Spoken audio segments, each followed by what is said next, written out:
Merci beaucoup à toutes et tous d'être là. Prenez place.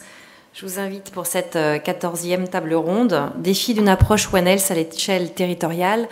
Quelle appropriation par les communautés de leurs enjeux de santé? Comment adopter l'approche systémique proposée par One Health? C'est le sujet de cette table ronde. Alors depuis 20 ans, le concept One Health, le concept d'une santé globale qui intègre l'interdépendance entre la santé humaine, animale et environnementale, s'est imposé comme un cadre scientifique puis stratégique partagé par l'Organisation mondiale de la santé. Et si le concept est aujourd'hui largement reconnu, un défi demeure, son appropriation à l'échelle des territoires. Et par territoire, on va entendre ici un espace à la fois écologique et social où se croisent les dynamiques humaine, animale, environnementale, et qui constitue une échelle concrète d'action collective. Alors, quelles sont les expériences qui ancrent l'approche One Health dans une réalité durable? Comment traduire cette approche systémique dans la vie des territoires? Avec quelles méthodes, quels défis et quels succès? C'est ce que nous allons regarder ensemble avec nos 5 intervenants d'aujourd'hui. Séna Kwaku Adessou, vous êtes environnementaliste, secrétaire général de INADES Formation. Je vais montrer ça, voilà. L'Institut pan-africain pour le développement économique et social, une organisation historique de l'appui aux agricultures familiales en Afrique, et vos actions sont basées sur une participation libre et responsable des populations à la transformation de leur société. Vous nous expliquerez comment cela s'applique à l'approche One Health. À vos côtés, Bertrand Mathieu, chargé de programme pour AVSF, agronome et vétérinaire sans frontières, qui a notamment été partenaire technique comme INADES Formation du programme agroécologie en Afrique de l'Ouest de la CEDEAO. Alors vous, Bertrand, vous nous parlerez du projet Tielal au Sénégal depuis une approche combinée sur les pesticides et les produits vétérinaires pour engager les acteurs locaux. Erwan Sachet, merci d'être avec nous. Vous êtes chercheur en recherche action participative pour la gestion intégrée de la santé au CIRAD, et vous êtes notamment impliqué sur le projet Santé et Territoire qui développe cette approche intégrée justement de la santé à l'échelle du territoire. Et vous nous parlerez des Living Labs où habitants, usagers co-construisent des cadres de concertation pour dynamiser la transition agroécologique en lien avec les enjeux de santé qui ont été identifiés. Claire Ficini, vous êtes expert en sécurité alimentaire et nutritionnelle à l'Institut de recherche et d'application des méthodes de développement, c'est l'IRAM, qui est aussi partenaire opérationnel du programme du CIRAD SACI SPI pour accompagner la transition des systèmes alimentaires en Sierra Leone. Et avec vous, on verra comment, depuis la nutrition, on peut aborder cet ancrage de santé globale auprès des populations et des gouvernements. Et pour commencer, je me tourne vers vous, Marielle Boucaud. Vous êtes référente One Health et experte en politique de santé publique au département Santé d'Expertise France, une agence publique de coopération internationale qui travaille avec les gouvernements étrangers pour rédiger des projets de développement adaptés au contexte local, sachant que les projets One Health impliquent plusieurs échelles de discussion et d'action, des gouvernements aux institutions de santé, aux représentants de la société civile. Alors voici ma première question. Comment est-ce que vous, Marielle Boucaud, vous accompagnez les gouvernements sur cette question de l'appropriation afin que One Health ne soit pas perçu comme une dynamique purement scientifique et institutionnelle? Merci beaucoup pour la question. Donc ça va pas être moi personnellement, Marielle Boucaud, mais vraiment Expertise France. Donc nous, on est une agence de coopération internationale pour la France. Donc on met en œuvre des projets, on articule les projets et on va venir chercher l'expertise pour répondre aux besoins des pays bénéficiaires qui ont exprimé leurs besoins. Donc on peut les aider aussi à faire l'expression des besoins. Et c'est vrai que, excusez-moi, j'ai le nez bouché. L'enjeu de l'appropriation, c'est vraiment central dans le One Health parce que ça peut que réussir si c'est porté par le pays ou les bénéficiaires. Donc finalement, moi, je vais vous parler effectivement à l'échelle nationale et internationale, au niveau régional, mais là, on va parler aussi des expériences qui sont locales. Il faut que ça soit porté par les bénéficiaires directs, en fait. Donc concrètement, on travaille à plusieurs niveaux. Donc il y a ce premier niveau de co-construction avec les bénéficiaires, où on a ce dialogue-là pour bien comprendre les enjeux, les besoins, dans quel contexte on s'inscrit, parce que c'est pas la question d'arriver avec nos grandes idées et de dire chez nous ça a marché comme ça, alors on va refaire la même chose, et puis en fait on se rend bien compte que ça marche pas et qu'en termes de pérennisation c'est voué à l'échec.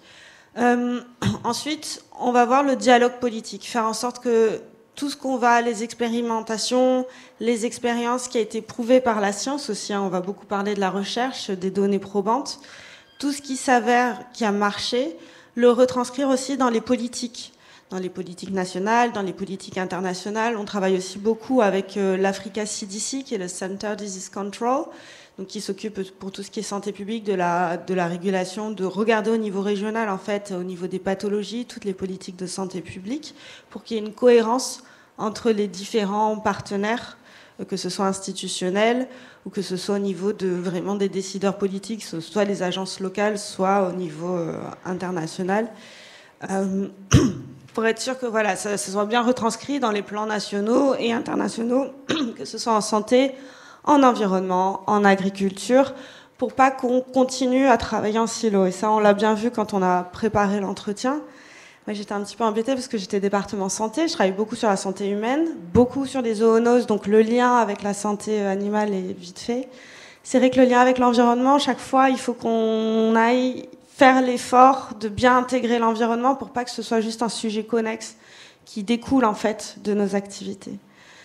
Enfin, il y a le renforcement institutionnel, c'est quand on va former les décideurs politiques ou les experts dont le pays a besoin, être sûr qu'en fait, on forme les décideurs politiques et on crée une culture globale. Donc on va faire des formations qui sont communes. On va mettre des gens qui sont experts en santé humaine, dans un module avec des gens qui font de la santé animale, des vétérinaires, des agriculteurs, avec des gens qui justement sont spécialistes de toutes les questions d'environnement et de biodiversité. On n'a pas pour ambition d'avoir des gens qui soient complètement polyvalents, parce que ça, c'est vraiment très, très complexe et ça serait exceptionnel.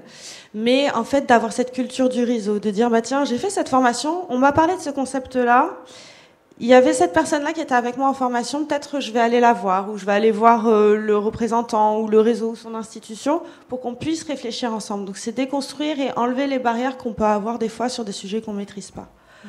Donc on a ce côté capacité humaine et formation. Et ensuite, c'est la participation des acteurs de terrain.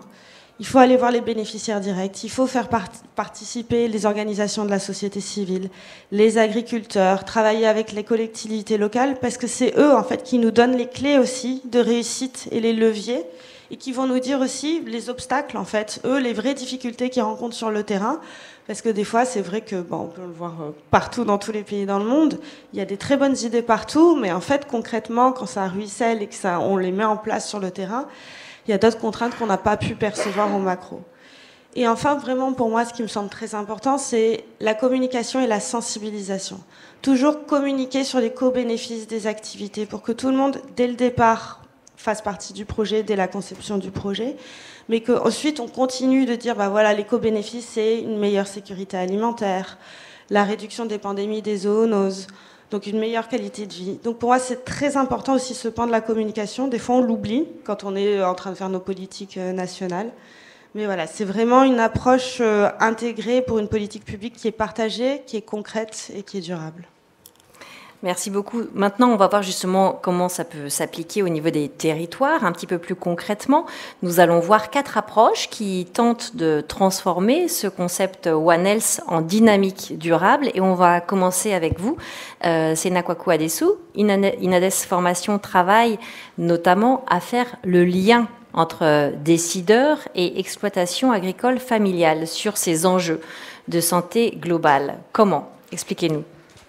Ok, merci bien, Émilie. Je voulais préciser que je suis également le président de Interréseau. C'est vrai. Et je suis fier de l'être parce que c'est un réseau d'organisations du Nord et du Sud qui travaille à produire de la connaissance et à les mettre à la disposition des acteurs de l'ADA. Voilà. Donc, comprenez par là développement agricole et rural. Alors, revenant à ta question, il faut noter que il y a nécessité quand même de dire un mot sur cette approche One Health. Il faut mentionner que c'est une approche qui voudrait qu'on établisse fortement les liens d'indépendance ou d'interdépendance entre la santé animale, humaine et la santé des écosystèmes. Pour la simple raison que si on ne réagit pas de la sorte, on peut se retrouver dans une dynamique cloisonner un peu les choses et les actions que nous allons mener sur le terrain ne pourront pas prouver leur impact en termes systémiques. Alors, ceci étant, ce que nous faisons sur le terrain nous permet de travailler effectivement avec les décideurs et la porte d'entrée principale, ce sont les pesticides. Voilà, les pesticides sont assez révélateurs de cette question One Health. Et entre 2021 et 2025, nous avons travaillé à comprendre un peu les dynamiques autour des pesticides sur les territoires dans 10 pays en Afrique. Voilà, les pays dans lesquels INADES Formation travaille pour mieux adresser la question en termes de plaidoyer vis-à-vis des décideurs.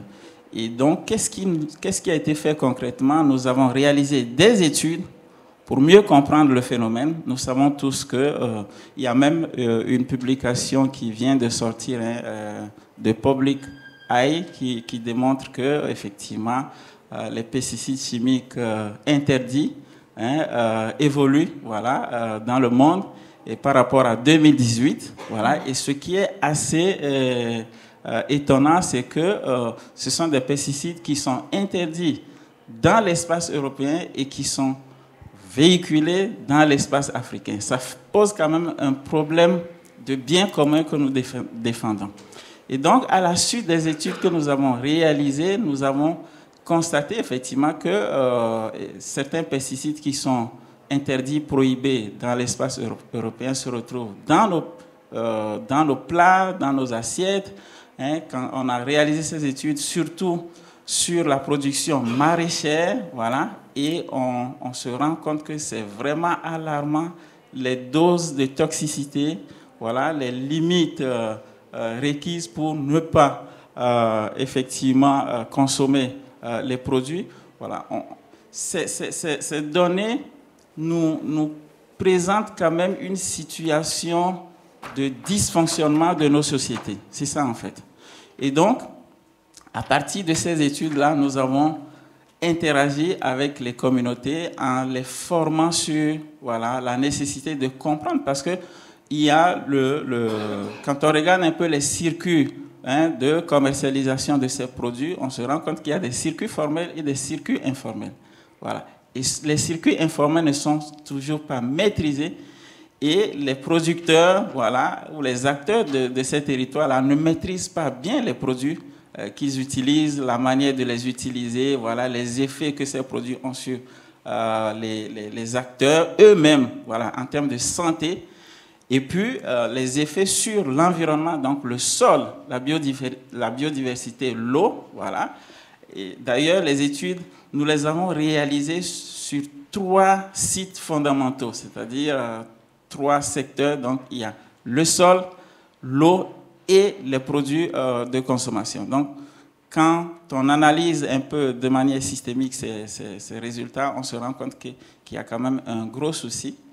Et donc, à l'interaction avec ces communautés, voilà, le renforcement des capacités, des sensibilisations, on se rend compte qu'il y a quand même une prise de conscience de ces communautés à faire attention face à ces produits qui sont assez dangereux et qui ont quand même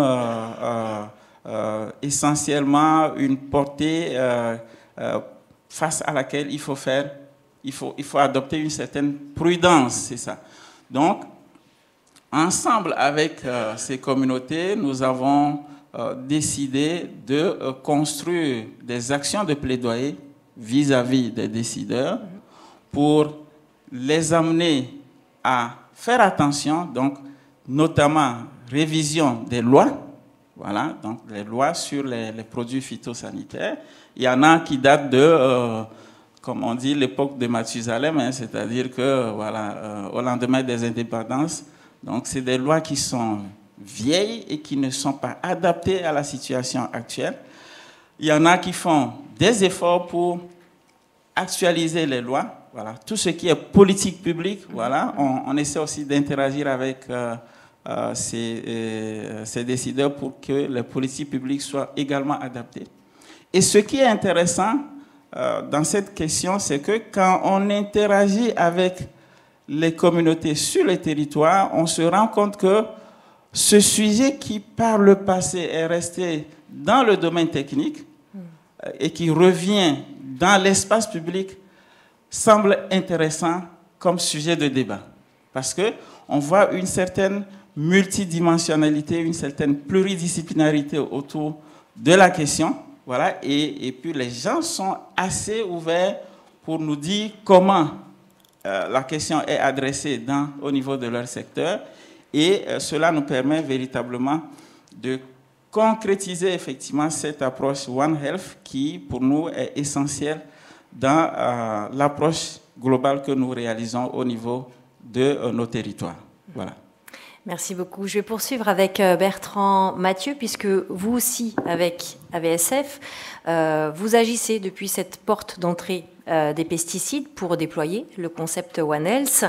Et depuis le projet Tielal au Sénégal que vous avez choisi pour illustrer cette thématique, quels sont les défis et les succès que vous avez identifiés quand il s'agit justement de faire travailler plusieurs acteurs, plusieurs disciplines ensemble, afin d'engager les différentes échelles de décision du local au national? Bonjour à tous. Donc juste pour situer peut-être AVSF, donc Agronomes et Vétérinaires sans frontières, on est une association, une ONG internationale, on travaille dans une vingtaine de pays, donc essentiellement avec des partenaires locaux. Et donc là j'ai choisi ce projet au Sénégal, Tielal, pour illustrer un peu une approche territoriale de One Health. Comment on a pu développer ça, donc c'est situé en Haute-Casamance, dans le département de Vélingara, avec vraiment cet enjeu d'accompagner des populations locales à s'exprimer sur les problématiques de santé qu'elles rencontrent, à essayer de s'organiser et de développer à leur échelle des projets d'action locale sur les santé. Donc 4 communes d'intervention, on est dans un département qui est une zone cotonnière, donc historiquement le coton c'est une culture qui utilise beaucoup de pesticides, donc ça a développé depuis plusieurs décennies l'usage des pesticides qui se sont aussi étendus à d'autres cultures, notamment dans le maraîchage. C'est aussi une zone frontalière, donc la Gambie proche, la Guinée-Bissau, la Guinée-Conakry, donc la circulation de beaucoup de pesticides et de produits vétérinaires aussi, de trafic. Donc il y a très peu de contrôle sur la circulation et la commercialisation de ces produits. Et donc on a travaillé dans 4 communes, 5000 bénéficiaires environ, avec un financement donc, de l'Agence française de développement. Voilà. Alors après, un des axes importants de ce travail, de ce projet, c'était d'abord de faire un diagnostic qui soit participatif et qui donne une vision partagée sur la situation un peu de ces questions de santé, avec un temps fort dans ce diagnostic qui a été la mise en œuvre d'un atelier de formation et d'échange qui a mobilisé les différents acteurs des 3 santé, enfin des acteurs de la santé humaine, santé animale et santé de l'environnement, et des producteurs et des éleveurs. Donc une session de formation sur 5 jours. On a mis en œuvre, c'est dans la diapositive, on a mis en œuvre ces modules de formation avec un guide qui a été réalisé avec la collaboration de la recherche aussi, notamment le CIRAD et l'IRD, des chercheurs du CIRAD et de l'IRD, donc qui permet d'aborder de façon un peu systématique tous les risques liés à l'usage de ces produits, et puis les possibilités de prévention et la diversité des alternatives agroécologiques. Donc on mobilise sur ces sessions de formation des agronomes, des vétérinaires, des professionnels de santé, et on met en débat ces questions avec les producteurs et les éleveurs, ce qui est assez intéressant et qui permet finalement d'amorcer au niveau territorial l'engagement des acteurs locaux et des communautés autour de ces problématiques donc d'usage, de pratique et de commercialisation de ces produits. Un autre aspect du projet Tielal, c'était aussi de travailler sur des cadres de concertation et d'action sur la santé unique, Alors je ne vais pas vous commenter ce schéma, mais c'était juste pour vous illustrer qu'on a travaillé à différents niveaux, à la fois au niveau villageois, avec, ça a été développé des clubs d'Imitra, donc c'est des clubs communautaires de discussion et d'écoute, qui ont permis justement de commencer à faire réfléchir les populations. Alors c'est différencié par sexe, par classe d'âge, les faire réfléchir sur les problèmes de santé qu'ils rencontrent eux dans leur quotidien, et ensuite passer à l'action avec des actions qui sont relativement, qui nécessitent peu d'investissement, si ce n'est un investissement humain de la part des propres villageois. Et puis après, il y a des cadres de concertation qui sont aussi mis en place au niveau communal. Et puis on a réactivé aussi un cadre au niveau départemental qui avait émergé suite à la pandémie de Covid, notamment un système de gestion d'alerte par rapport à ce type d'épidémie. Donc ça, c'était aussi une action importante de ce projet, avec, on a vu, des difficultés à pérenniser certains comités. Pas forcément au niveau villageois, parce que finalement, dans certains cas, avec une dynamique collective, on parvient à pérenniser ces rencontres et ces actions collectives. Parfois, c'est plus compliqué en termes au niveau communal et départemental. Ça nécessite parfois plus de besoins de fonctionnement. Et donc, il y a nécessité de connecter aussi avec le niveau national dont parlait ma collègue, j'ai oublié le prénom, Marielle, voilà. Donc connecter ces niveaux territoriaux et ce niveau national. Et puis un troisième et dernier axe qui était des mises en œuvre d'actions locales sur la protection des santé, avec notamment des actions de sensibilisation, de formation des acteurs sur la résistance aux antimicrobiens, sur les risques pesticides, etc. Sachant que parfois les sensibilisations venaient, les thématiques de sensibilisation venaient à l'initiative des propres concernés, populations. Il y a eu des cas de rage dans certaines communes et donc des sensibilisations là-dessus. Un fonds d'appui aussi à des initiatives communautaires sur la question des gestion des déchets et de l'assainissement, qui est un des problèmes qui est beaucoup ressorti au niveau local, et puis des actions aussi sur l'agriculture, notamment les alternatives aux pesticides, avec des entrées techniques qui vont nécessiter plus de temps et plus d'investissement pour vraiment aboutir à des innovations aussi organisationnelles, à des changements systémiques dans les modes de production. Voilà, merci. Merci beaucoup. Alors, vous avez parlé de dynamique collective pour amorcer cette appropriation, de cadre de concertation. Et c'est là, avec les deux projets qui suivent, que l'on va voir aussi des lignes de similitude ou de comparaison.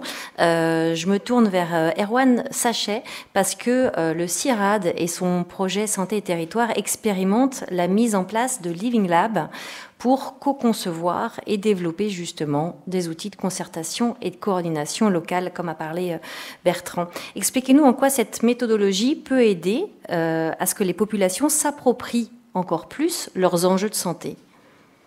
Merci Émilie pour la question. Alors, avant de commencer, peut-être un petit peu un contexte sur Santé Territoire. Donc, c'est un projet qui se déroule sur 4 pays et qui a essayé de mettre en place, qui met en place 6 Living Labs dans ces 4 pays, dont 2 au Sénégal et 2 au Bénin.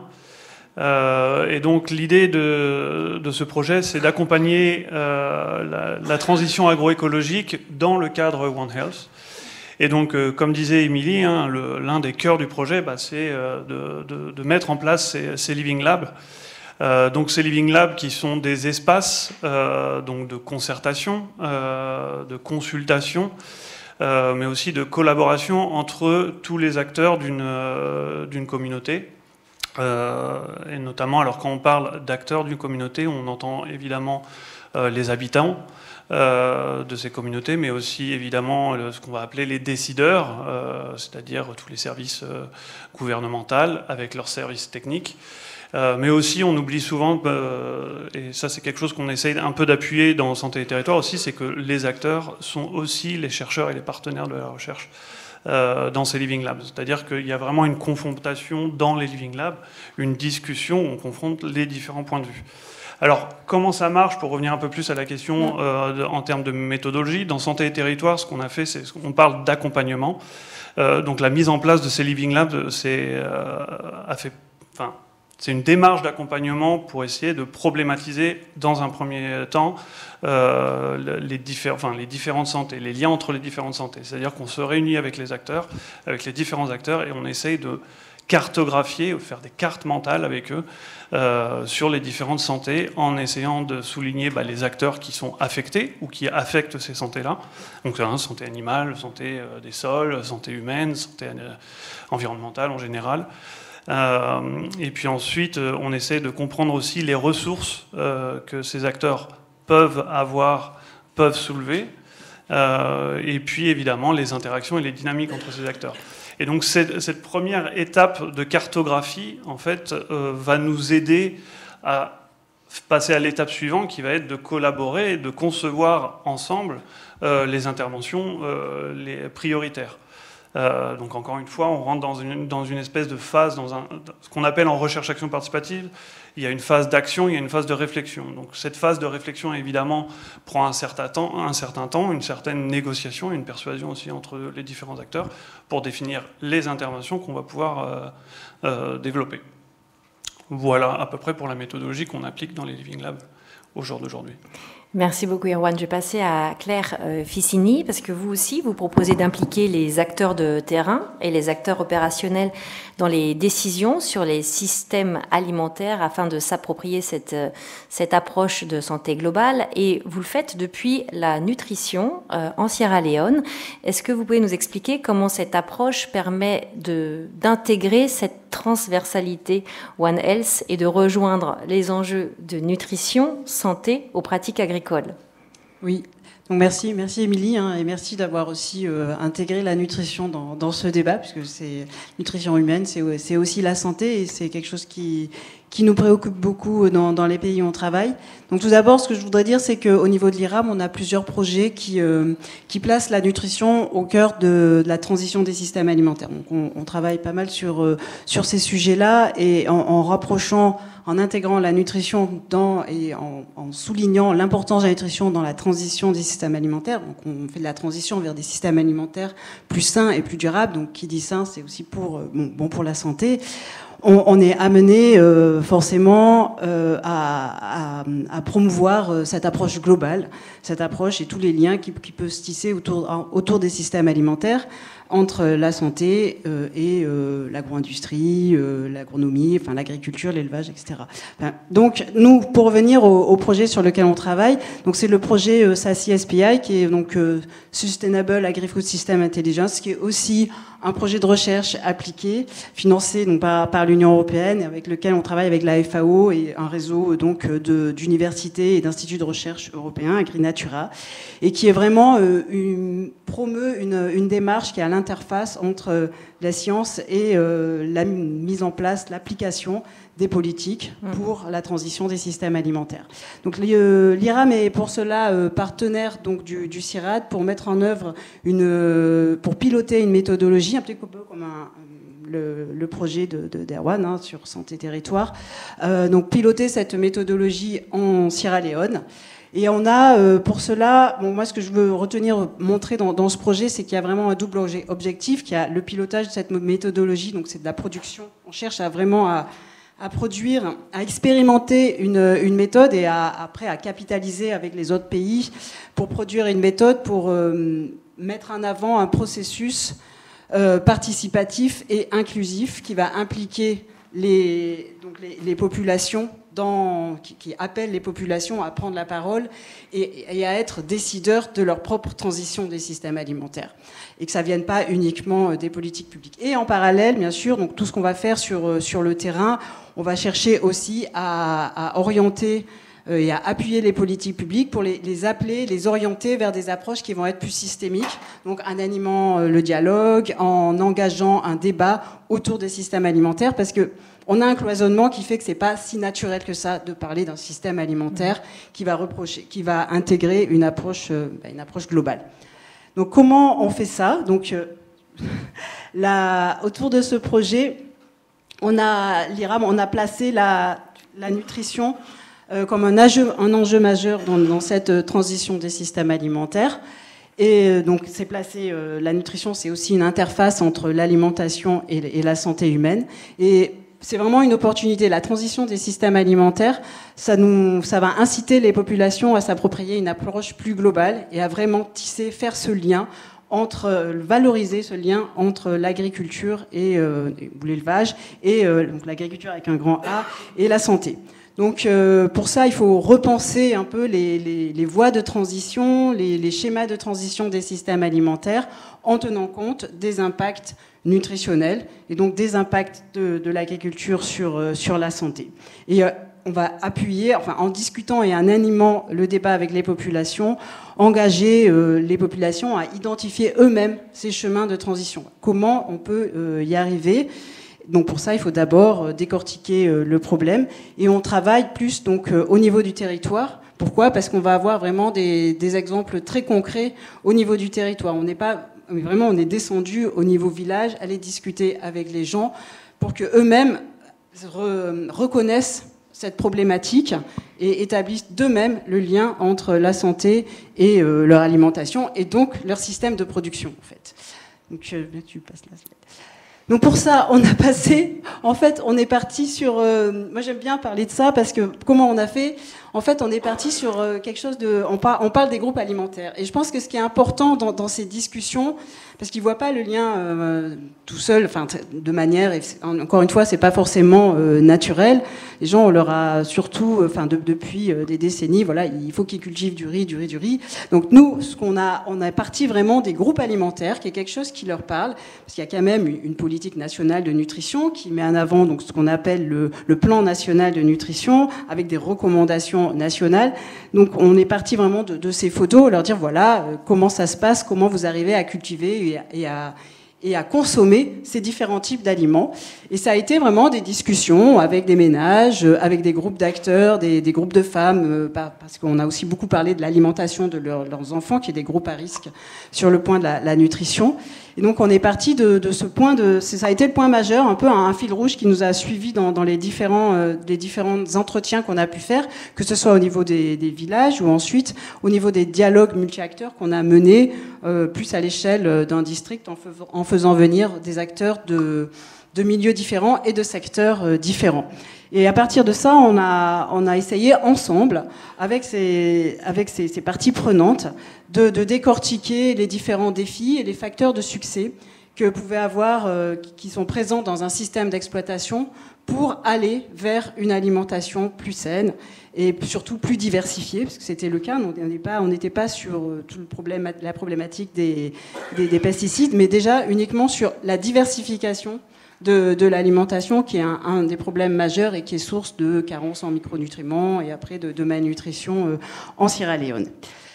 Donc voilà, et donc pour finir, on est plus donc le projet, il y a vraiment une approche, donc on se retrouve un peu tous dans la même approche, avec cette animation, vraiment un objectif d'animer des discussions à un niveau des territoires pour identifier ensemble, et vraiment à partir des populations mêmes et des groupements villageois, de raisonner à l'échelle d'un territoire, parce qu'on va partir de quelque chose de très concret, et donc il parle vraiment aux populations pour ensuite les amener aussi à se dire on a ce problème-là, il faut que ça remonte dans les politiques publiques. Donc c'est ça aussi l'architecture du projet, avec un niveau territorial qui est notre terrain d'étude, c'est le territoire, mais on a aussi beaucoup de discussions avec les ministères, et essayer aussi de mettre les ministères ensemble pour décloisonner cette question de système alimentaire et redonner vraiment plus du sens, et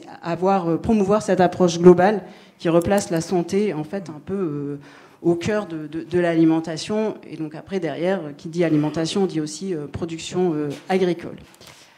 Voilà, merci. Merci beaucoup Claire. Alors on a vu avec tous les 5 pas mal de méthodes, des outils, des dynamiques. Maintenant ce qu'on pourrait voir ensemble, c'est qu'est-ce qui semble fonctionner et qu'est-ce qui bloque, qu'est-ce qui coince. On va aussi parler de ce qui ne marche pas pour le moment, ou les points de difficulté que vous rencontrez dans cette mise en place de ces outils de concertation, de méthodes de décision, afin que les populations s'approprient ce concept de santé globale. Qui veut réagir ? Marielle, vous avez déjà une... Je suis prête, j'ai le micro. Allez. C'est une très bonne question. En fait, c'est très complexe. Là, on est en train de montrer plein de projets qui ont l'air de marcher, qui justement réunissent tous ces facteurs. Mais en fait, concrètement, quand on regarde au global, au mondial, en fait, pour moi, les trois limites, c'est la disponibilité des compétences. On en a parlé. En fait, c'est avoir des gens qui vont avoir cette expertise sur la biodiversité, sur les sols, sur les pesticides, l'impact des pesticides sur la santé humaine, sur les animaux, sur les sols, comment ça impacte tout l'écosystème et là, l'interconnectivité du One Health. Le manque d'évidence intégrée, parce que là, effectivement, on est à un congrès scientifique, on est avec le CIRAD, il y a l'IRD, il y a tout le monde qui collecte des données pour avoir des données probantes, pour aller faire du plaidoyer et tout ça. Mais en fait, techniquement, c'est presque ponctuel et c'est toujours pas un réflexe. Et il y a aussi la question clé du financement, en fait. Permettre ce financement, former des gens avoir les ressources humaines et avoir aussi les moyens vraiment concrets, avoir les machines, les logiciels, travailler tous ensemble pour qu'on ait des logiciels interopérables. Donc vraiment, pour aller combler ce manque d'évidence intégrée. Et enfin, vraiment la gouvernance régionale et avoir des plateformes de dialogue multidisciplinaires. Alors multidisciplinaires dans le sens des thématiques santé humaine, agro, environnement, biodiversité, culture, agriculture, chimie, biochimie. Mais aussi multidisciplinaires dans le type d'interlocuteur.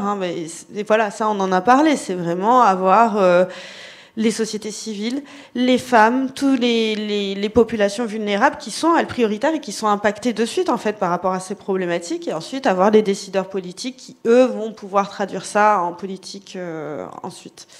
Peut-être je laisse la parole à mes collègues. Sénat. Ok, merci. Je voulais tout simplement noter, avant de revenir à la question, que parallèlement à la lutte contre les pesticides chimiques, nous avons toute une panoplie d'initiatives autour de l'agroécologie aussi, parce qu'on se dit on ne peut pas lutter contre les pesticides chimiques et ne pas apporter aussi des solutions. Voilà. Et du coup, il y a le programme agroécologie de la CEDEAO financé par l'Union européenne et l'AFD que nous avons réalisé avec AVSF sur 2018 et 2025. Et puis, il y a d'autres projets que nous réalisons dans les territoires avec les communautés et qui semblent marcher véritablement pour garantir une certaine santé globale dont nous faisons mention. Ce qu'il faut noter, c'est que si on entre par l'angle des pesticides, il y a nécessité de comprendre que la notion de pesticide même, elle n'est pas évidente. Et du coup, pour faire cohabiter plusieurs disciplines autour de la question, il y a une difficulté. C'est un élément assez pas évident parce que chacun ne voit pas les choses de la même manière. Mais ça semble intéressant parce que on se rend compte que c'est dans cette cohabitation que naissent des réflexions inclusives à partir desquelles nous pouvons véritablement avancer, bien évidemment en utilisant et en valorisant aussi les savoirs locaux, parce que les communautés locales ont une certaine compréhension de l'histoire des intrants chimiques en général et puis certains pesticides. Voilà. Donc, du coup, il y a quand même une certaine imbrication de ces savoirs-là, savoirs scientifiques, savoirs locaux, qui interagissent mutuellement, mais qui aussi, dans le fond, créent une certaine réflexion autour de ce que nous devons faire ensemble. Deuxième chose, on se rend compte qu'il y a aussi quand même des facteurs limitants, surtout quand il s'agit d'expliquer, voilà, ou de sensibiliser les gens sur cette question des pesticides en langue locale. Parce que il faut d'abord réfléchir la chose dans la langue avant de pouvoir l'expliquer, parce que les scientifiques, ils sont tellement suspendus dans l'atmosphère. Et bien évidemment, je fais un clin d'œil au rapport. Il y a un rapport qui est sorti récemment aussi, il y a 1 mois, qui montre que les pesticides chimiques se retrouvent dans les nuages. Donc, il y a nécessité de faire beaucoup attention au niveau de l'espace européen, peut-être que ce n'est pas encore... au niveau africain, on peut s'applaudir, mais ce n'est pas évident. On sait tous que quand on utilise les pesticides, voilà, il y a une certaine ventilation autour de ça et donc l'atmosphère en reçoit certainement. Donc, la transmission de la connaissance ou l'interaction avec les communautés en langue locale, c'est aussi quelque chose qui n'est pas aussi évident, mais on essaie de le faire pour interagir véritablement avec ces communautés. Troisième chose sur laquelle je dois intervenir, c'est la perception même des autorités nationales, les ministères techniques. Quand vous prenez dans la plupart des pays dans lesquels nous intervenons, les ministères en charge des questions agricoles ont du mal à écouter les organisations de la société civile que nous sommes, les organisations communautaires, les organisations professionnelles agricoles qui portent des doléances pour dire attention aux pesticides chimiques parce que ça crée des dommages et donc il faut réfléchir à comment mettre en place des mécanismes adéquats pour traiter cette question-là de manière véritable. Et comme ils ont des intérêts ailleurs, ben, c'est difficile parce que quelque part, on le sait tous, c'est pas tabou. C'est la manne financière qui est récoltée quelque part par nos États qui leur impose parfois certaines lignes idéologiques, ce qui n'est pas le cas de la société globale que nous connaissons. Donc, c'est des éléments sur lesquels il faut quand même qu'on travaille fortement pour faire avancer cette question de pesticides, One Health et agroécologie. Voilà. Alors, puisqu'on est sur les pesticides, je voudrais peut-être juste donner la question à Bertrand Mathieu et sur le programme PAE, Programme agroécologie en Afrique de l'Ouest, qui était un gros programme régional. Est-ce que là, ça a été une évidence, cette approche One Health, au niveau de sa mise en œuvre? Eh bien, en fait, même si ça va peut-être contrarier Sénat, mais je dirais pas du tout. Et je pense que on a essayé de faire remonter ces questions-là, notamment sur les pesticides produits vétérinaires, mais ça reste assez cloisonné au niveau de la CEDEAO. Donc il y a une émergence de pratiques, de développement de l'agroécologie et de politiques nationales et régionales sur l'agroécologie, mais on ne fait pas encore forcément le lien avec toute la problématique de circulation de produits, de pesticides, qui sont parfois des matières actives très anciennes et depuis longtemps interdites dans d'autres sous-régions. Donc ça, il y a encore un vrai effort et une montée en compétences, je suis d'accord avec Marielle, sur ces questions-là et décloisonner. Donc, mais par contre, finalement, à travers les terrains, le PAE a répondu, sans l'aborder ou sans le mentionner vraiment, a répondu à des questions de One Health. Donc je pense que, c'est pour revenir à ce qui marche. Moi, je reviens sur la question de la formation. Et que c'est vraiment, selon moi, à la fois ça permet de monter en compétences dans les territoires et ça permet de mobiliser autour de ces questions-là. Et je reviens sur ces ateliers de formation qu'on essaye de mener à travers, qu'on a développé à travers ce guide sur l'agroécologie pour sortir des pesticides. On l'a mené dans différents pays, notamment en Côte d'Ivoire. Et on se rend compte que dans des territoires, il y a des techniciens qui promeuvent de nombreux pesticides qui ne sont pas conscients de la dangerosité et de l'interdiction de ces pesticides depuis très longtemps dans d'autres régions. Donc là, on avait véritablement mobilisé plusieurs acteurs autour de ces questions-là jusqu'à la rédaction d'une déclaration et d'aller interpeller les autorités. Donc finalement, voilà, typiquement, là, on a un exemple de si on se mobilise à partir de formation, on peut parvenir à essayer de faire bouger les lignes sur ces questions-là. Il nous reste à peu près 15 minutes, je dirais, parce qu'on a commencé un petit peu en retard. On pourrait peut-être demander à Claire et Erwan, justement, ce qui marche moins bien, ce qui bloque sur les échelles de vos projets, ce que vous avez identifié. Et après, je propose qu'on passe aux questions publiques. Oui, justement, pour revenir un petit peu sur ce qui marche, et depuis l'expérience des Living Labs, et puis plus généralement aussi de mon expérience, ce qui marche, en fait, c'est assez simple. C'est le dialogue. Faire discuter au niveau des communautés et essayer d'ouvrir ces espaces de concertation et essayer de travailler avec eux pour essayer de définir les problématiques sur lesquelles nous voulions travailler, c'est extrêmement important. Je rebondis aussi un peu sur ce que disait Sénat, parce que sur le langage local, c'est évidemment extrêmement important. Et juste une petite parenthèse, nous, dans des activités dans Santé et Territoires, notamment au Sénégal, mais aussi au Bénin, nous avons fait l'effort de travailler toutes les activités un maximum dans les langues locales, c'est-à-dire au Sénégal, le Wolof et le Peul, au Bénin, alors c'est des déclinaisons du fond, mais je ne les connais pas toutes, excusez-moi.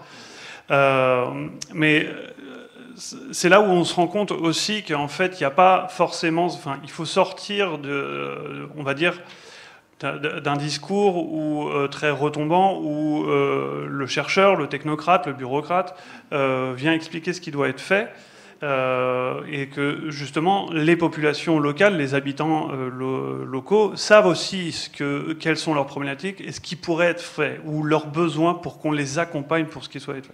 Et par exemple, on parle du One Health. Nous, dans nos activités qu'on a eues, alors je pense surtout au Sénégal, on s'est rendu compte que quand on travaille avec eux et sur ce qu'est le One Health, leur expliquer le One Health, c'était inutile. Parce que dans leur langage, ça existe déjà. Alors je ne sais plus du tout comment ils le disent, mais en gros, quand on arrive à traduire, donc ça fait un peu le bien-être et la paix pour l'environnement, ça veut dire du One Health quand on discute avec eux, parce que le bien-être et la paix, c'est tout un concept de santé qu'ils ont incorporé dans leur langage, et l'environnement, c'est déjà prendre les humains, les non-humains, la terre, etc. Donc ils ont déjà cette interconnexion dans leur culture. Donc voilà, je pense que et celle-là c'est pour répondre peut-être sur une des limites, c'est en fait on fait peut-être pas assez l'effort aussi au niveau de la recherche en général, c'est d'essayer déjà d'aller comprendre avec qui on va travailler, quelles sont leurs visions, l'organisation de leur société, pour pouvoir travailler avec eux. Ouais. Et ça, c'est un point très important, je pense, sur lequel on rediscutera peut-être après. Merci. Oui, merci. Bon, moi, je rejoins ce point-là, mais sur le projet qu'on a présenté, sur lequel on s'est attardé aujourd'hui, donc c'est tout récent, on a commencé en 2024, donc j'ai pas énormément de recul par rapport à ce projet même, pour dire on est vraiment en plein dedans et dans cette construction de cette méthodologie avec l'approche territoriale et le dialogue des acteurs directement avec les populations.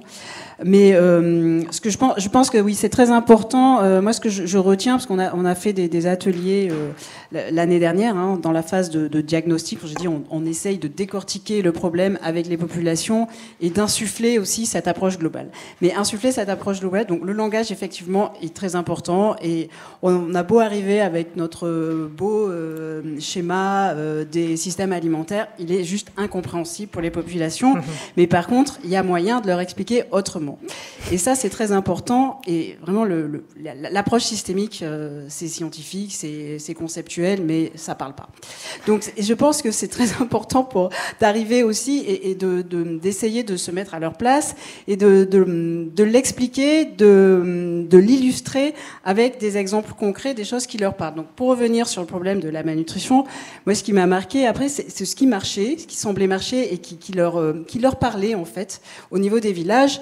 C'est ce qu'on appelle donc les groupes de mères, les foyers de mamans qui vont ensemble avec des enfants qui ont des problèmes de nutrition, donc qui se retrouvent vraiment confrontés à ce problème-là et qui sont un peu inclus, donc de fait, parce qu'on regroupe des gens, donc c'est des projets, et là, c'est ce que je veux dire, c'est ce qui marche, ce qu'on a vu qui marchait et qui va un peu appuyer cette approche systémique. Ça se fait plus à l'échelle de projets pour le moment que vraiment dans les ministères qui restent encore beaucoup trop cloisonnés. Donc dans ces projets, on a vraiment des mamans qui arrivent avec des animateurs, des facilitateurs, du dialogue, à reconnaître vraiment l'importance de l'alimentation par rapport à la lutte contre la malnutrition. Et c'est avec des résultats, donc parce qu'on leur a fait des démonstrations culinaires, parce qu'on leur a expliqué qu'il fallait manger ceci et cela et avoir une alimentation diversifiée, qu'après elles vont voir, ah bah tiens, la voisine dans tel village, ça a marché, leurs enfants sont en bonne santé. Donc ça, c'est des exemples vraiment très concrets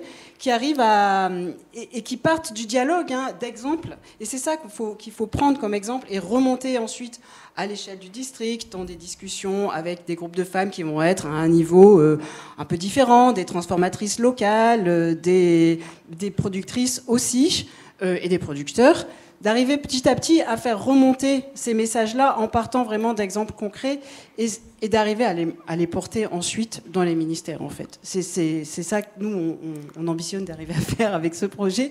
C'est vraiment cette approche de partir de la base avec des exemples très, très concrets et qui décloisonnent. Et ça décloisonne à l'échelle d'un projet pour le moment. Mais ensuite, on a vu, donc là j'arrive sur un des challenges et des difficultés, c'est d'arriver, parce que bon, la durabilité, c'est de sortir de l'approche projet et d'arriver à une approche plus nationale. Mais pour ça, il va falloir décloisonner un peu plus au niveau, sortir des silos, et on voit rien que sur le terrain, à un niveau déconcentré, les agents de terrain, un agent de l'élevage ne va pas forcément travailler avec un agent de la santé, où ils ont chacun, parce qu'ils sont vraiment dans leur approche ministérielle et à défendre une politique qui est la politique agricole ou la politique de l'élevage, à la mettre en place, à la décliner, sans pour autant discuter avec leur homologue de la santé, par exemple.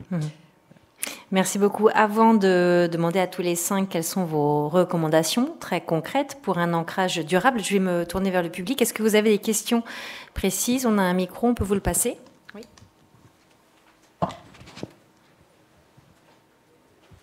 Donc je vous invite à nommer aussi la personne à qui vous posez la question.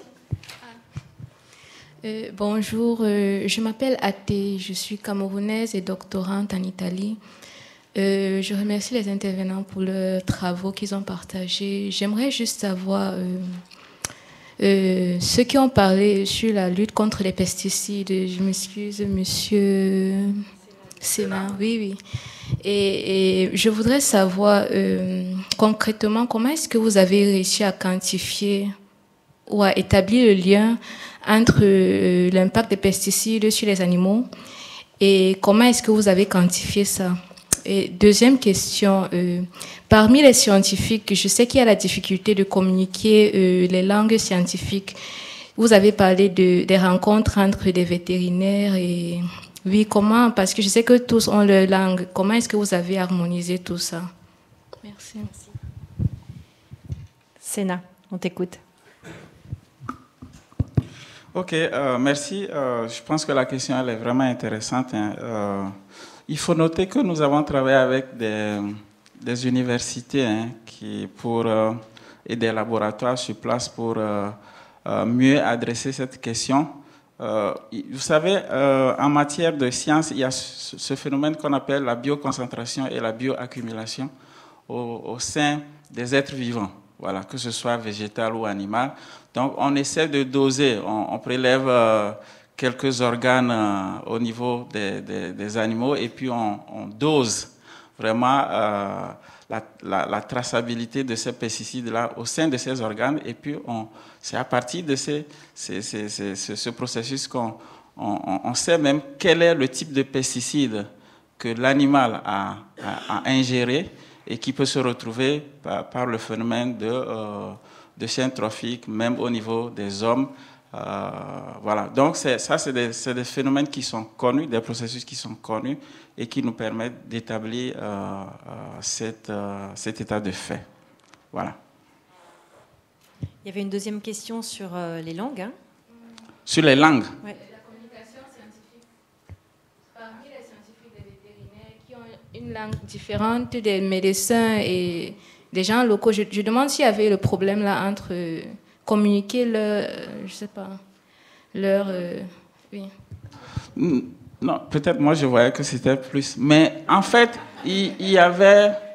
je ne pense pas qu'il y a un souci à communiquer. Ce qu'on avait mentionné, c'est que il y avait quand même des difficultés à faire converger les perceptions de ces différents spécialistes de la question. Ouais, la manière dont les vétérinaires conçoivent les pesticides et la manière dont les biologistes, etc., c'est parfois différent. Mais il faut travailler à faire converger ces perceptions-là pour véritablement faire émerger des solutions qui nous semblent adaptées à tous. Donc, ce qui n'est pas aussi évident, mais on essaie quand même de traiter ça de manière à ce que les gens... Parce que, en fait, le problème qui se pose, c'est la rigidité même de certaines spécialités vis-à-vis de ces pesticides-là.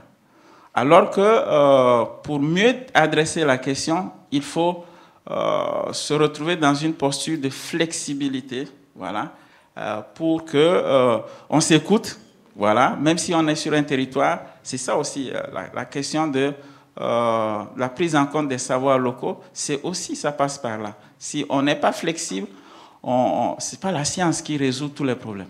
C'est ça en fait. Merci. Alors, je vais laisser Erwan répondre. Il y a combien de questions encore? Il y en a une, deux, trois. Oui, alors on en a pas mal. Non, je suis juste.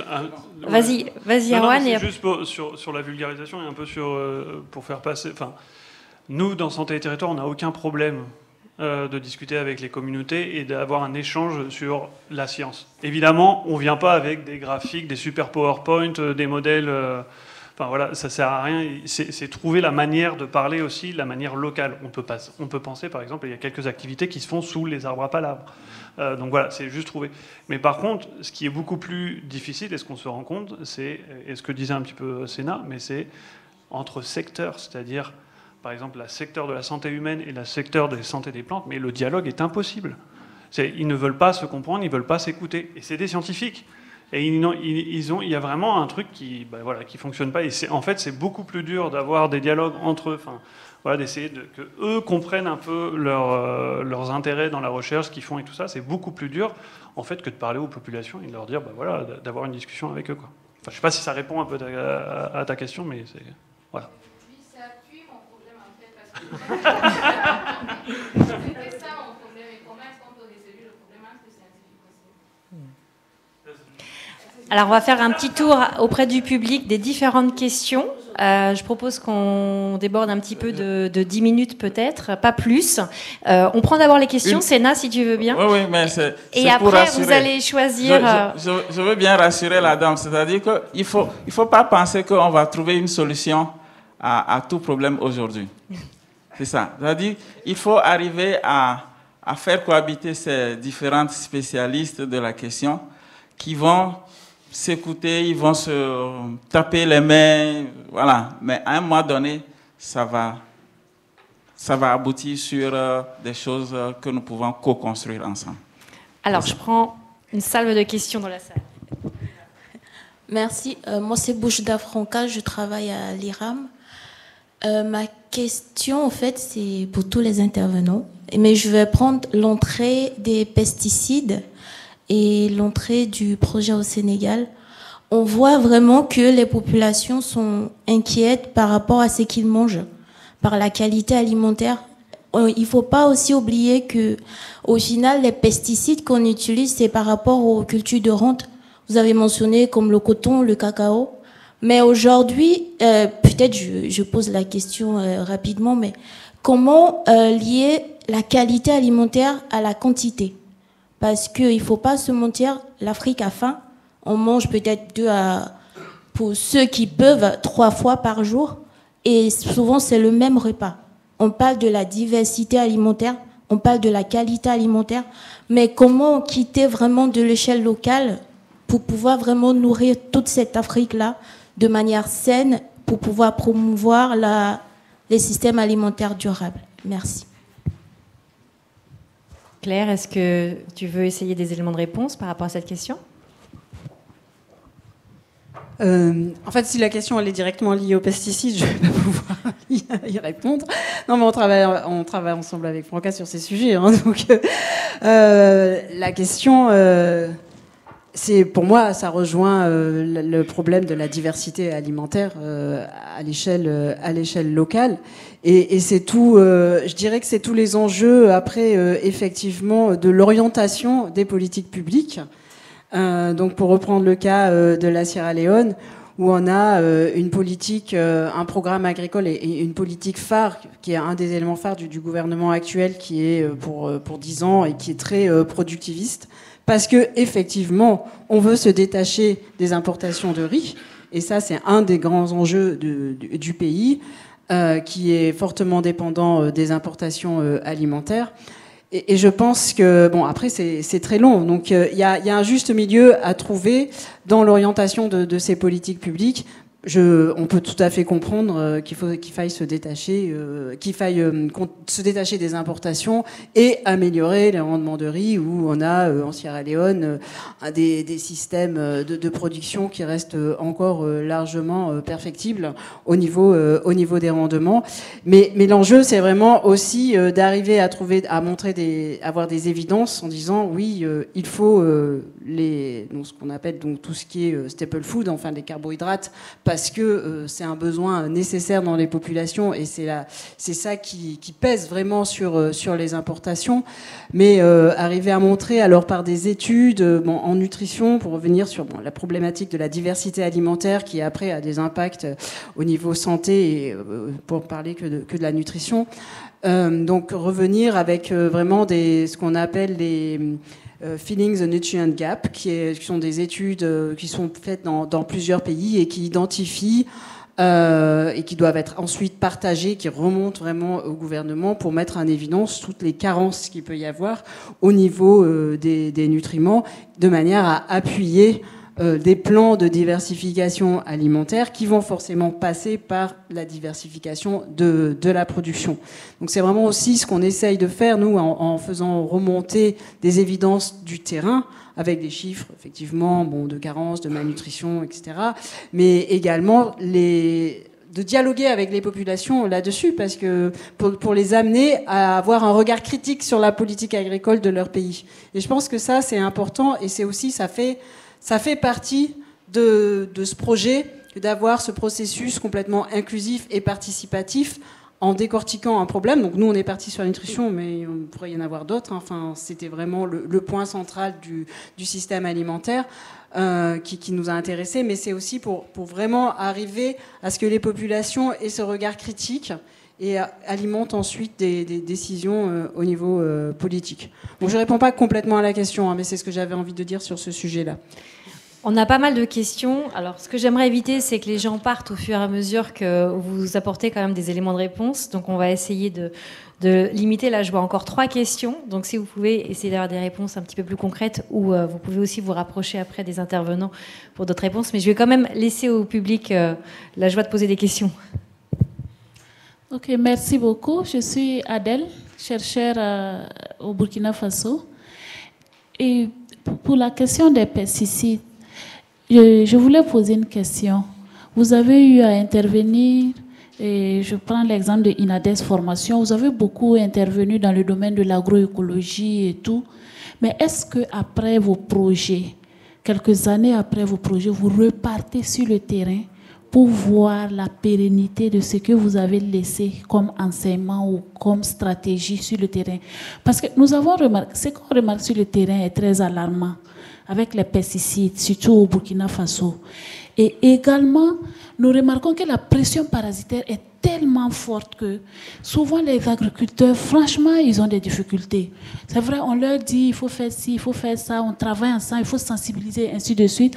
Mais il faut vraiment qu'il y ait des solutions qui sont vraiment performantes sur le plan économique et qui vont permettre vraiment de rendre les stratégies assez attrayantes pour amener les gens à les mettre en pratique.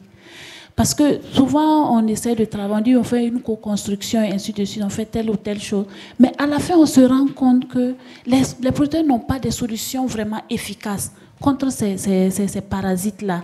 Et après les projets, quand on remarque, nous avons fait des études de caractérisation des pratiques, mais nous avons remarqué que ceux qui pratiquent, par exemple, l'agroécologie, c'est souvent des agriculteurs qui sont soutenus par des ONG, par des projets, et les agriculteurs qui sont autonomes ne font pas. Et il y a d'autres qui bénéficient de ces accompagnements, mais à la fin, on remarque qu'ils repartent encore parce qu'ils n'ont pas trouvé une solution encore efficace. Je pense qu'il y a une nécessité qu'il y ait vraiment des travaux de recherche, actions assez pointus pour pouvoir trouver des vraies solutions à cette pression parasitaire-là. Sinon, on va continuer à financer, à tourner en rond, mais à la fin, on risque de ne pas avoir un effet. Je pense quand même qu'il faut encore réfléchir sur le système à mettre en place. Merci. Moi, je vais juste répondre. Ça fait le lien aussi avec l'autre question sur cet enjeu en fait de performance et de productivité et de nourrir les populations. Donc je pense que, en tout cas concrètement, nous on essaie de partir des pratiques et l'utilisation des pesticides, elle est présente depuis longtemps dans certaines zones. Au Burkina Faso, zone cotonnière aussi, on sait que c'est très répandu.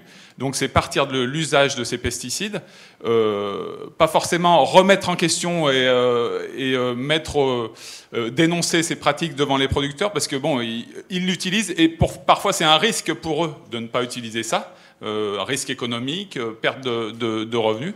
Donc partir de ces pratiques, y aller pas à pas, donc ça veut peut-être déjà toutes les questions de meilleur usage, de protection, de moindre exposition. Trouver des produits de substitution. Parfois, on est sur des très très vieilles matières actives qui sont très dangereuses. Est-ce qu'il y a parfois d'autres pesticides qui existent qui sont moins dangereux, même si ça reste conventionnel? Ça, c'est un premier pas dans la transition.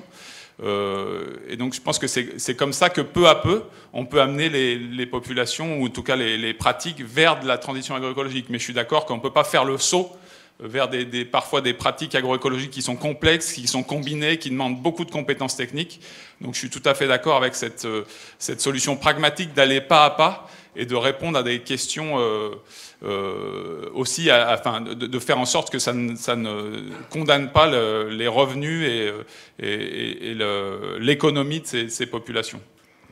On pourrait peut-être conclure en fait tous les 5 depuis cette question qui a été posée, parce que le temps est en train de filer. Je suis désolée pour les personnes qui avaient aussi d'autres questions. Je vous invite vraiment à venir les poser après en direct à nos intervenants. Est-ce qu'on pourrait faire un dernier tour de table où chacun d'entre vous nous donne une recommandation clé, une piste vraiment à suivre pour cet ancrage durable de One Health dans les territoires, sachant que le titre de ce congrès interroge aussi les nouvelles formes de coopération entre l'Europe et l'Afrique. Sénat. Grande question. D'accord. Bon, pour ceux qui veulent, on pourra toujours échanger sur cette question de durabilité des exploitations agricoles dans le cadre de la lutte contre les pesticides versus agroécologie. Alors, qu'est-ce que je peux recommander dans le cadre de la coopération, puisque c'est de ça qu'il s'agit? Je pense qu'il est temps de déconstruire le discours sur les pesticides et de donner plus la place à des solutions qui sont adaptées à nos territoires, pour montrer qu'en réalité, ce discours que nous avons connu depuis la nuit des temps et qui prouve que les pesticides chimiques sont la panacée de l'agriculture, on doit cesser ça. On essaie quand même de faire bouger les lignes à ce niveau, mais ce n'est pas évident. On sait qu'il y a des forces centripètes et centrifuges autour de la question, mais il faut qu'à un moment donné, on change de narratif en déconstruisant ce discours qui a été salvateur par le passé et qui aujourd'hui est désuète. Voilà. Donc ça, c'est ma grande recommandation vis-à-vis de la coopération entre le Nord et le Sud. Voilà. Erwan Sachet, allez-y, quelles sont vos recommandations concrètes? Oui, donc un peu sur ce que je disais tout à l'heure, c'est favoriser évidemment le dialogue à partir des habitants, des localités avec lesquelles on veut travailler, mais aussi ça peut être dans des espaces plus, on va dire, bureaucratiques. Ça peut être avec aussi favoriser les dialogues et les actions peut-être au niveau des décideurs. C'est pas impossible, mais là où vraiment il faut essayer d'agir, c'est tout simplement sur les bailleurs de fonds. Comment atteindre les bailleurs de fonds, puisqu'il faut se faire financer pour construire ces dialogues. Et c'est là, en fait, tout le nerf de la guerre, c'est-à-dire aller les voir et leur dire, écoutez, on ne veut plus travailler avec du cadre logique, on veut travailler, donnez-nous des sous pour des fonctionnements, et puis après, on va voir ce qu'on va faire. Parce qu'on ne sait pas ce qu'on va faire. On a besoin d'aller dans les communautés, on a besoin d'aller chez les personnes avec qui on veut travailler, s'ils veulent bien travailler avec nous, évidemment. Et on ne sait pas ce qu'on va faire, parce que le but, c'est justement... Alors, c'est général, mais sur le One Health, c'est la même chose. Comme je disais, les personnes ont déjà des conceptions qui sont très proches du One Health. Donc il faut aller les étudier, les savoir si elles pensent que ça peut leur servir dans de travailler avec nous, sur des projets ce qu'on va appeler des projets de développement. Donc voilà, essayer de négocier avec les bailleurs. Marielle Boucaud, vous êtes très bien placée pour poursuivre cette réflexion autour des recommandations et de vos conclusions. Juste pour rappeler, je fais partie du groupe AFD, mais je ne suis pas bailleur. Expertise France n'est pas bailleur. Mais en fait, on a les mêmes problématiques. Donc merci beaucoup de soulever cette question. On a cette problématique. Quand même, on voit un changement de paradigme sur le fait, là, on parlait de l'Europe et tout ça. Il y a quand même cette volonté de co-créer et de co-développer les projets. Et vraiment, effectivement, on a des thématiques pour répondre à des appels à projets et tout ça vers des pays bénéficiaires et des zones identifiées sur des thématiques identifiées.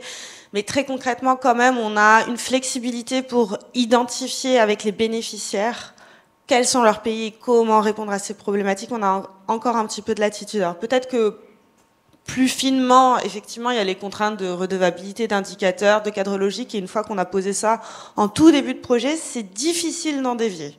Ça, c'est vrai qu'une fois qu'on a signé le contrat, c'est compliqué. Mais donc, pour revenir à la question de l'ancrage, pour moi, la priorité, c'est vraiment de transformer les expériences locales en leviers politiques qui sont durables.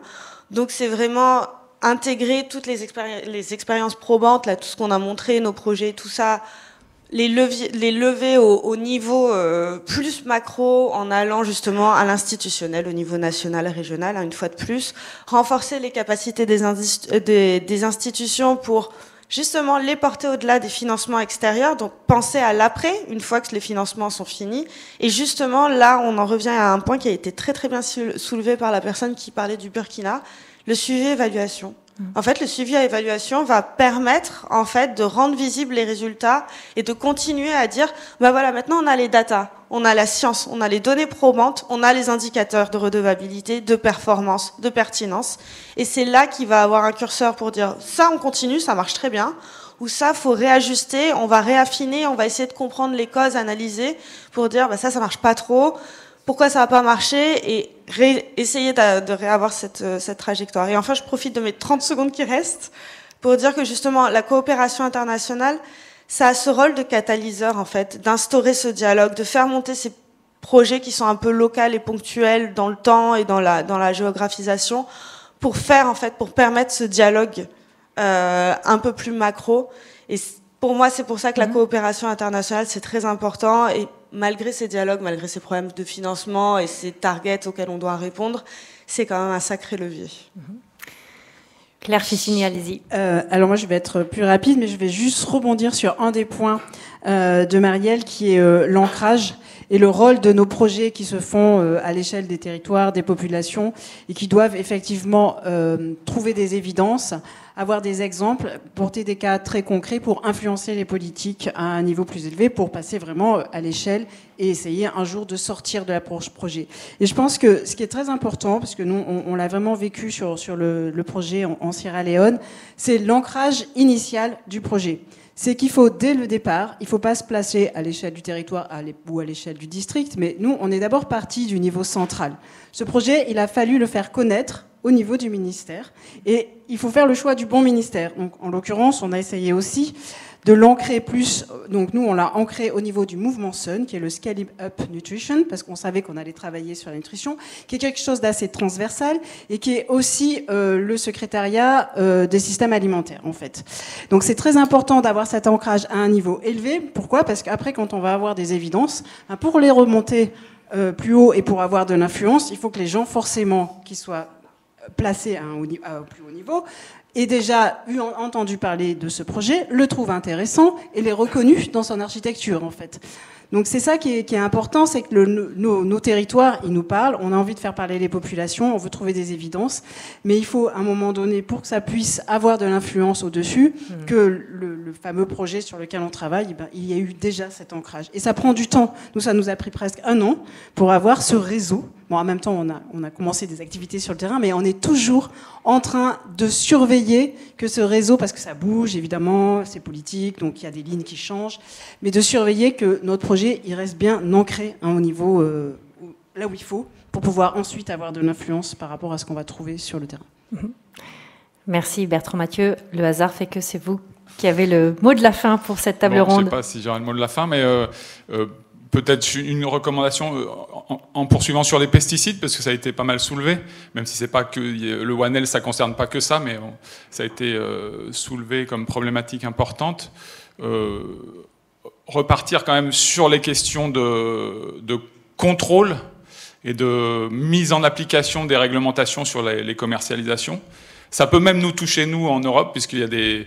Donc, Sénat l'a abordé, hein, on a toute une gamme de pesticides interdits en Europe qui continuent à être produits et exportés vers d'autres pays. Donc ça, c'est déjà des choses concrètes en termes de régulation à apporter.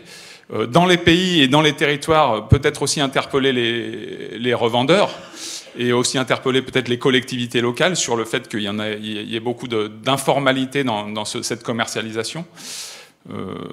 Après, on est dans des pays et dans des États où il y a peu de moyens de contrôle, il y a les frontières sont poreuses, les produits viennent pas seulement d'Europe, mais de Chine et d'Inde avec des régulations bien moindres. Donc je dirais aussi que la recommandation, elle porte sur, j'ai parlé de la formation et du conseil technique aussi, comment refonder ce conseil technique vers de l'agroécologie. Et très concrètement, c'est interpeller aussi les acteurs privés là-dedans qui peuvent peut-être faire bouger les produits qui proposent leur offre commerciale vers plus de produits agroécologiques. Et puis c'est aussi peut-être sur le conseil technique, pas forcément le baser sur la prescription d'intrants, mais aussi sur du conseil plus qualitatif sur la conception des systèmes de production. Un exemple plutôt sur la santé animale, où là on a des auxiliaires de santé animale qui ne sont pas tout à fait des vétérinaires, qui viennent appuyer les éleveurs et qui réalisent que finalement, en conseillant sur des pratiques agroécologiques de conduite d'élevage, ils arrivent à fidéliser leurs clients et finalement ils s'y retrouvent économiquement, alors que seulement avant ils étaient plus dans des situations de prescription de médicaments vétérinaires et de produits vétérinaires. Donc ça peut être aussi cette recommandation sur le conseil technique à revoir, le modèle économique de ce conseil technique. Merci beaucoup Bertrand. Je vois que j'ai une contestation à droite auprès de Sénat. Qu'est-ce qui se passe, Sénat ? Oui, en fait, je voulais évoquer une idée géniale qui me vient à l'esprit, celle de travailler sur la mise en place des réseaux Nord-Sud. Ouais, si je considère un peu le Interréseau, qui est une organisation avec des membres du Nord et du Sud, on se rend compte que ces genres de plateformes sont de nature à exploiter véritablement des informations issues du Nord et issues du Sud, à les mixer pour en sortir des éléments sur la base desquels on peut s'accorder sur ce qu'on fait ensemble pour faire bouger les lignes. Tu vois? Puisque la problématique, elle est européenne, elle est également africaine, je pense que ces genres de réseaux doivent être promus. Et j'invite les bailleurs de fonds à soutenir ce genre de réseau. Merci. Quelle conclusion. Merci beaucoup à tous les 5. Merci au public. Je vous invite à prendre nos publications interréseaux qui sont juste à la sortie, que l'on publie 2 fois par an et qui s'intéressent bien évidemment à ce genre de questions. Merci à vous.